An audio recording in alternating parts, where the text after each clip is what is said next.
podemos confiar, apostar por ellos, dignificar su manera de ver las cosas y sus actividades, luchar juntos. Y lo podemos hacer con las familias, solo podemos hacerlo con las familias.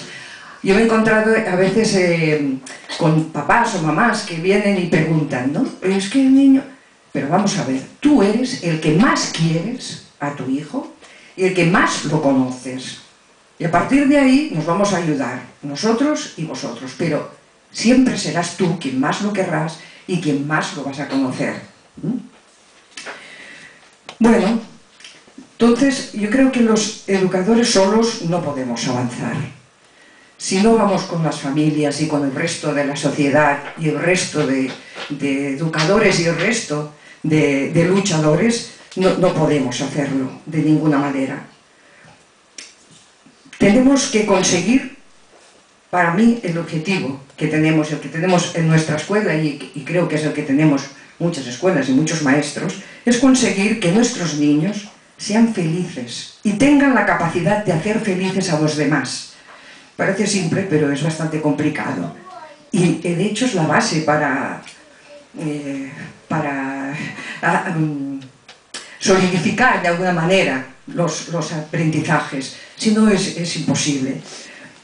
No es un trabajo sencillo, porque esta confianza y este apostar por los niños y por este tipo de educación no es sencillo. Pero hacerlo de verdad, honestamente, y solo podemos transmitirlo si realmente lo sentimos, si realmente nos lo creemos. Si yo confío en un niño y le digo que tire adelante porque confío en él, porque él puede hacer hasta donde puede hacer, está lo mismo. Pero me lo tengo que creer. Si yo le digo a una familia que la necesitamos, me lo tengo que creer. Si no, no le estoy traspasando absolutamente nada, ¿no? Y bien, ahí estamos, en la lucha. Venga. Gràcies. Sí.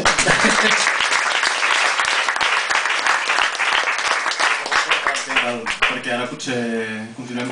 He visto que Pablo apuntaba muchas cosas en su libretita. No sé si queréis hacer alguna intervención de lo que se ha dicho, preferís abrir al público y que pregunten y vamos respondiendo sobre la marcha. Sí? Doncs si voleu fer preguntes, veig que aquí n'hi ha una, potser podem fer un parell de seguides i després que intervinguin només una, de moment, doncs...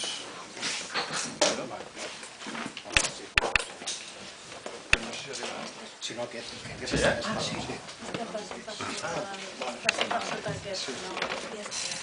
Bueno, buena tarde. Bueno, buenas tardes, sí. Es que a veces no cambiamos el chip y cuesta, ¿no? Soy Xavi, yo no soy profesor, no soy educador, soy padre de dos niños con diversidad funcional y a partir de aquí pues me interesa el tema de la educación, ¿no? Curiosamente, el tema de Brasil me ha sorprendido mucho porque no te conocía, Pablo, y precisamente he estado en contacto el último mes con una persona que es argentina, que lleva 28 años en Brasil, que ha estado en el Ministerio de Educación de Lula, que es Liliana Passerino, no sé si te suena el nombre. Ahora está estudiando aquí, está haciendo un postdoc en Zaragoza y bueno, pues hemos hablado mucho de escuela inclusiva porque bueno, mis hijos tienen autismo, ella ha hecho proyectos de comunicación alternativa y bueno, la verdad es que todo lo que hablabas tú de este proceso en 8 años de Lula, digamos que Brasil está por encima de cómo estamos aquí. O sea, ya me gustaría a mí que estuviéramos en Cataluña la mitad de avanzados en cuanto a educación inclusiva y en cuanto a igualdades en educación y al acceso a la educación.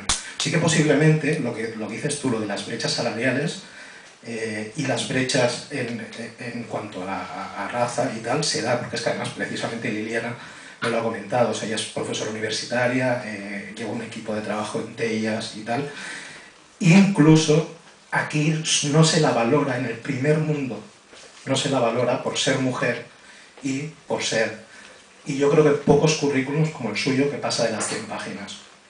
Entonces, pensando, claro, vosotros habéis ido del global poco a poco hasta llegar a la escuela, por una cosa que tú te llamas Paula, ¿verdad?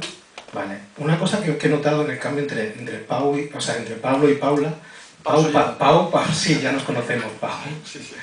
Que he notado es que has hablado de todo esto, de este proceso, de este cambio, que realmente sigue habiendo una brecha social muy importante, incluso hasta mayor, pero también has hablado de los negros, afroamericanos, ya no son para vosotros, que han pasado 500 años, entonces, aquí en Cataluña o en España no ha habido el acceso a la universidad, se ha puesto más complicado para las clases pobres, para las personas con discapacidad, para tal, no hay una inclusión. Aquí tenemos un problema en Cataluña muy grave con la escuela inclusiva, con el decreto que está tramitándose, pero no me deja de pensar que si realmente diéramos ese paso que ha pasado en América Latina, ese 8% de población universitaria que no tuviera tal, pasaríamos al extremo, a lo que habla Pablo, que está pasando en Latinoamérica, o sea que seguiría habiendo mucha gente universitaria, por lo tanto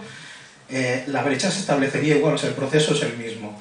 Lo único que quiero preguntaros así, a ver qué pensáis, si pensáis que de aquí, o sea, si se continúa intentando llegar a eso, a la escolarización de todo el mundo, a que haya igualdad en la escolarización, al cabo de unos años, de aquí, no sé, 100, 200 años, no pueda pasar que pasemos de ser afroamericanos a negros directamente y que lo que hay en la escuela, el profesorado, haya vivido esa inclusión, porque al final el reflejo de la sociedad tiene que estar en la escuela y que poco a poco se vaya incorporando y poco a poco esa brecha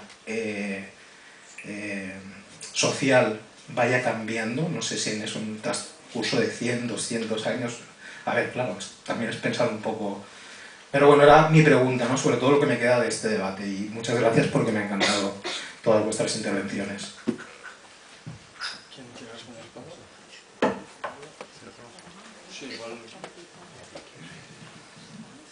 Bueno, lo bueno de responder una pregunta que cuestiona lo que va a pasar dentro de 100 o 200 años es que nadie nos va a poder reclamar si nos equivocamos, ¿no? Pero dos cosas con relación a lo que decía Xavi, y también agradeciendo y felicitando las exposiciones anteriores que me parecieron excelentes. Dos cuestiones. Una, primero, que es fundamental que, por ejemplo, tú mencionabas algunos proyectos de educación inclusiva que se han desarrollado en Brasil y en otros países de América Latina que son muy importantes. Algunos inclusive fueron inspirados en experiencias españolas, porque parte de este diálogo entre España y América Latina, uno de los campos en los que más se nutrió este diálogo fue la inclusión educativa, ¿no? Pero ese es otro tema. Lo que quería decir es que cuando uno dice que la educación no tiene, y Jordi nos daba varios datos de eso, y Victoria también desde su perspectiva, Paula más desde el lado de lo económico, no opera como un factor efectivo de reducción de las desigualdades. No quiere decir que la educación no sirve para nada. Lo que se trata es de tratar de deconstruir un discurso que sistemáticamente le atribuye a la educación una responsabilidad que la educación no puede cumplir porque no es la causa de ese problema, y al no cumplirse, la educación acaba cargada, esto creo que tú, Jordi, decías, es la mochila que llevan los chicos de la frustración, pero también la mochila que lleva el sistema educativo de un mandato que se le pone, que al no cumplir, sistemáticamente lleva a que en los medios de comunicación, desde el campo de la política y desde las propias personas se construye una narrativa muy despectiva, muy negativa de la educación, porque sistemáticamente estamos frente a una frustración.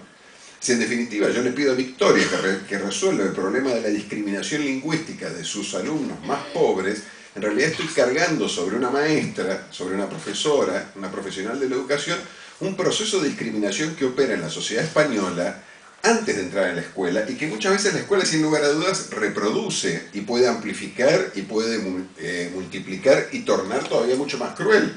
Si no encuentra una profesora como Victoria, o encuentra esta profesora, como decía Jordi, que le dice al chico, a la niña, tú no sabes hablar.